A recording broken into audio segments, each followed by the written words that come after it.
I do want to get your take on the breaking news this week, which is the fact that Wladimir Klitschko could be considering a return to the ring.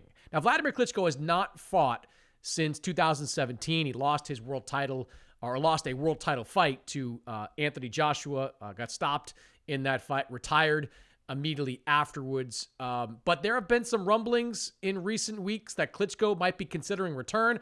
Frank Warren, who is the promoter of IBF champion Daniel Dubois, said there were conversations with Klitschko about a comeback, but they were shelved for now. Tom Loeffler, the longtime promoter of Wladimir Klitschko, did not close the door on Wladimir coming back. Sergio, Wladimir is 48 years old, will be 49 next year, has not fought since 2017, but is interested, to say the least, in becoming the oldest heavyweight champion in boxing history. Do you like the idea of a Wladimir Klitschko comeback?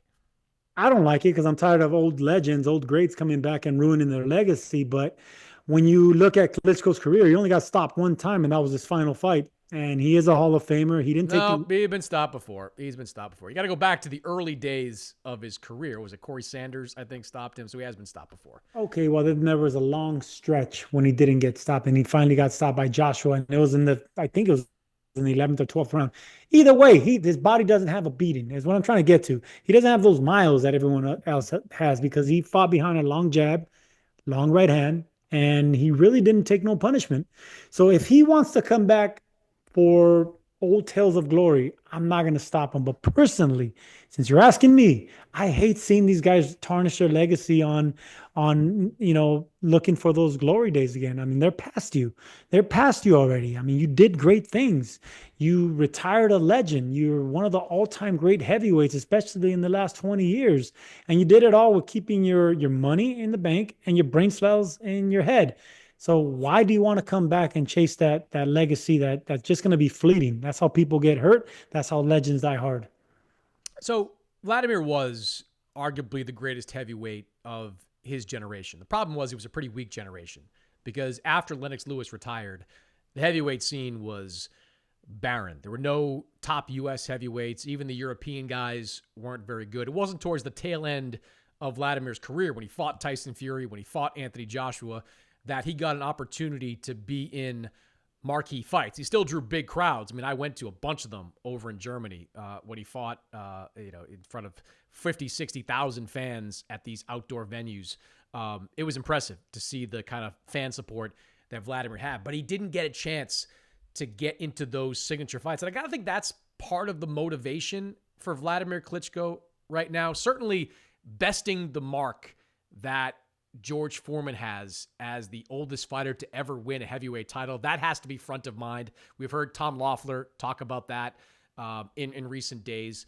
But I think there's got to be like a little bit of fire still in that belly, because I remember all those years of Vladimir coming over to the U.S., trying to build a legacy, build a brand for himself, but just not having big fights. Like he fought Sultan Ibragimov in the U.S. He fought Calvin Brock in the U.S. He wasn't fighting these big fights on big stages in the United States or even in the U.K. until the AJ fight came around. The David Haye fight was probably his marquee win up until that point. So I can see there still being fire in the belly, but 48 is still 48, and he hasn't fought since 2017. I think the version of him that retired in 2017 could probably give problems to a Daniel Dubois, could probably give problems to this version of Tyson Fury, but Dubois is what, 27? Fury's in his mid-30s? Like, I don't know, man. Like, I don't think either one of those guys could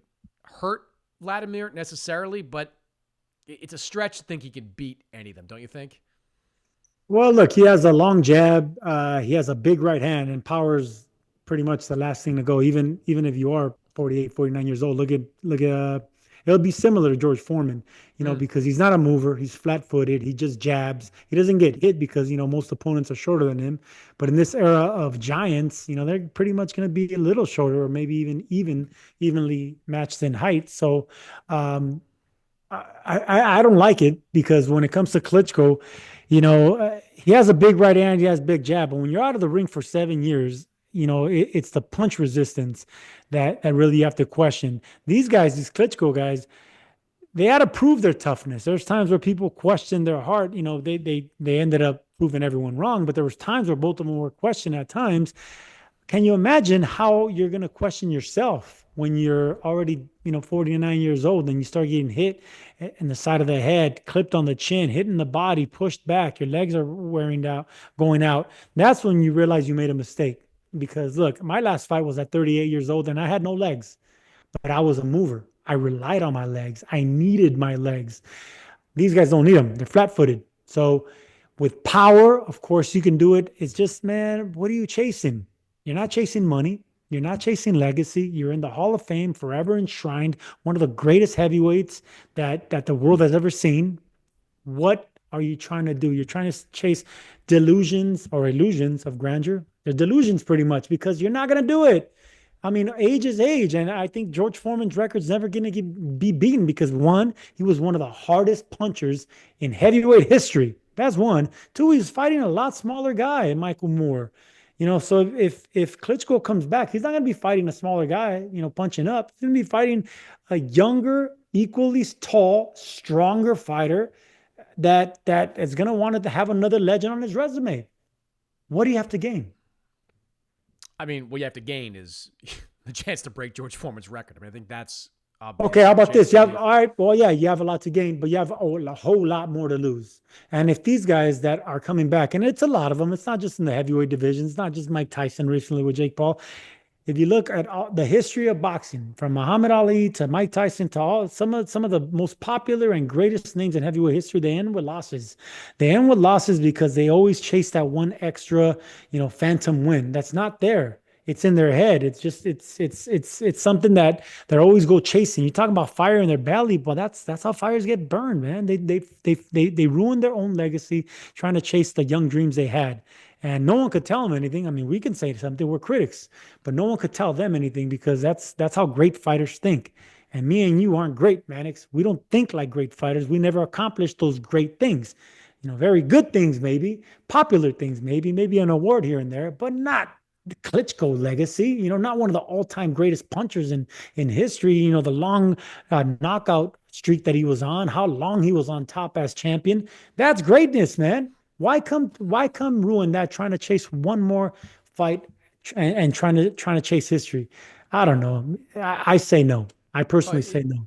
It's not like look, first of all, I agree with you. I would like to see Wladimir Klitschko stay retired. He is doing far more important things right now in Ukraine. He and his brother are quite literally in some ways on the front lines of a important war against Russia. Vitaly is the mayor of Kiev. He's right there. Wladimir has been a very public advocate, a very public supporter. He was there at the Usyk Fury fight back in May, supporting Alexander Usyk. So I think he's got other things on his plate that are certainly more important. That being said, he already ended his career with 2 losses. Like his last 2 fights was a loss to Tyson Fury and a loss to Anthony Joshua. So it's not like he'd be, blemishing his resume yet again with another loss.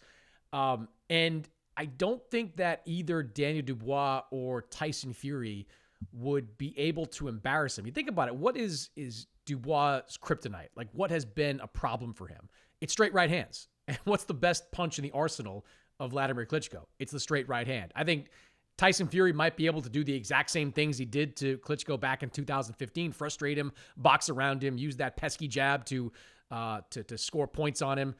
But I don't think Fury would hurt him. I don't think he would do what he did to Deontay Wilder because Vladimir's a different fighter than Deontay Wilder. So, look, we're largely on the same page. I think he should stay retired, but I do think if he did come back, he'd be competitive. He'd be competitive against Daniel Dubois or Tyson Fury if he fought either one of them. He's not going to fight Usyk. That much is clear. There will not be a Klitschko-Usyk fight for belts in Ukraine. It will either be Daniel Dubois or Tyson Fury, or it will be no one at all. All right,